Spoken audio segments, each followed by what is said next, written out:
கர்த்தருடைய பரிசுத்த நாமத்துக்கே மகிமை உண்டாவதாக. இன்றைக்கி கூட நம்ம யாத்திராகமம் 26ஆம் அதிகாரத்தை பார்க்க போகிறோம். இந்த அதிகாரத்துடைய ஒரு சுருக்கம் அப்படின்னு சொல்லி பார்த்தோம்னா, என்ன தேவனுடைய கட்டளைகளை நம்ம அதை கேட்டு நடக்கும்போது நமக்கு என்ன ஆசீர்வாதங்கள் கிடைக்கும் அப்படிங்கிறத முதல் பாதி பகுதியிலும், அடுத்தது அவரை நம்ம அவருடைய கட்டளைகளை நம்ம மீறி நடக்கும்போது அப்போது நமக்கு கிடைக்கக்கூடிய தண்டனைகள் என்ன அப்படிங்கிறத பற்றியும் தான் இதில் சொல்லியிருக்காங்க.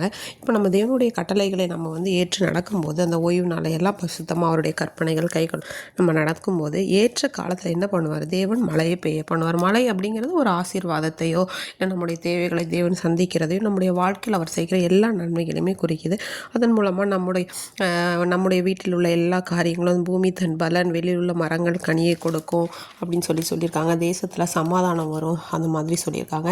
அடுத்து நம்ம சத்துருக்களை எல்லாம் என்ன பண்ணுவோம், துரத்துவோம், அவங்க எல்லாமே விழுந்து போவாங்க அப்படிங்கிறத பற்றியும் சொல்லியிருக்காங்க. அதே மாதிரி தேவன் நம்மையில கண்ணோக்கமாக இருந்து நம்மளை பழுகவும் பெருகவும் பண்ணுவார் அப்படின்னு சொல்லியிருக்காங்க. நம்மளை அந்த எகிப்து தேசத்துலேயே அடிமைகளாக இராதபடிக்கு நம்மை அந்த எகிப்து தேசத்துலேருந்து மீட்டு நம்மை நிமிர்ந்து நடக்க பண்ணின தேவன் அவர் தான் அப்படிங்கிறத சொல்கிறாரு. நம்முடைய நடுவில் அவருடைய வாசஸ்தலத்தையும் ஸ்தாபிப்பதாக இது மாதிரியெல்லாம் சொல்லியிருக்காங்க.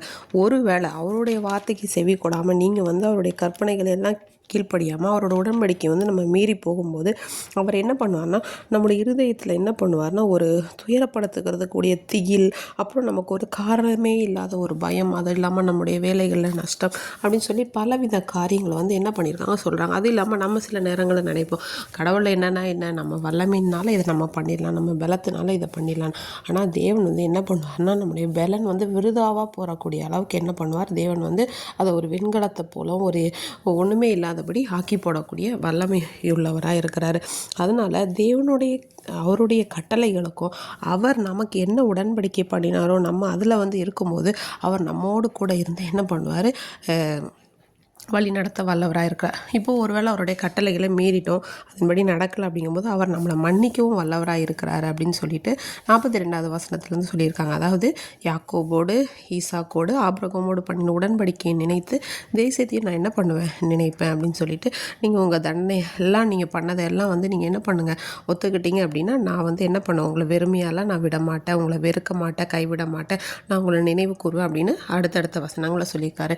இன்றைக்கி கூட நம்ம வாழ்க்கையில் தேவனாகிய கர்த்தர் எப்படி இருக்கார் அப்படின்னு சொல்லி பார்த்தோன்னா, அவர் ஒருவரே நம்முடைய எல்லா துதிக்கும் கணத்திற்கும் மகிமைக்கும் பாத்திரராக இருக்கார். அவருடைய கட்டளைகள், அவருடைய உடன்படிக்கைகள், அவருடைய கற்பனைகளை நம்ம கை கொண்டு நடக்கும்போது அவர் நமக்கு வரக்கூடிய சாபங்களை கூட, அதாவது நம்முடைய ஜென்ம சுவாபங்கள், பாவங்கள், பூர்வீக பாவம் எல்லாத்தையும் கூட மாற்றி ஆசீர்வாதமாய் வாழ்க்கை செழிக்க பண்ணுவார். ஆமீன்.